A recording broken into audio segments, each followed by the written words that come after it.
ஸ்ரீவைகுண்ட சட்டமன்ற உறுப்பினரான சமூக ஆர்வலர் அன்னை வி.ஜி. சரவணன் எம்.எல்.ஏ. அவர்கள் கடந்த 5 ஆண்டுகளுக்கும் மேலாக ஸ்ரீவைகுண்ட தொகுதி மற்றும் அதன் சுற்று வட்டார பகுதிகளில் உள்ள ஆதரவற்ற ஏழை எளியவர்களுக்கு இல்லம் தேடி இரவு உணவு திட்டத்தை ஏற்படுத்தி இரவு உணவு வழங்கி வருகிறார்.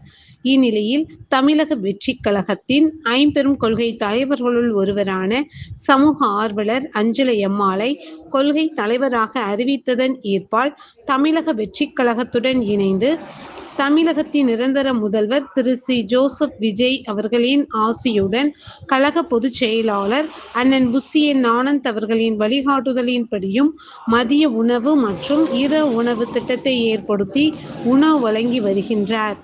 30/7/2026 அன்று ஸ்ரீவைகுண்டம், கோட்டைக்காடு, உண்டியலூர், ஏரல், கீழமங்கலக்குறிச்சி, சிறுதொண்டநல்லூர் ஆகிய பகுதிகளில் உள்ள ஆதரவற்ற ஏழை எளியவர்களுக்கு மதிய உணவும், அண்ணா நகர், கொட்டாரக்குறிச்சி, ஆறுமுகமங்கலம், அரசன்குளம், மாரமங்கலம், இடையர்காடு, தளவாய்புரம், சம்படி, சம்படி காலனி, மேலச்சம்படி மற்றும் அதன் சுற்று வட்டார பகுதிகளில் உள்ள ஏழை எளியவர்களுக்கு இரவு உணவும் தமிழக வெற்றிக் கழகம் தூத்துக்குடி மேற்கு மாவட்டம் ஸ்ரீவைகுண்ட சட்டமன்ற உறுப்பினரான சமூக ஆர்வலர் அன்னை வி.ஜி. சரவணன் எம்.எல்.ஏ. அவர்களின் சார்பில் அன்று 218 நபர்களுக்கு உணவு வழங்கப்பட்டது.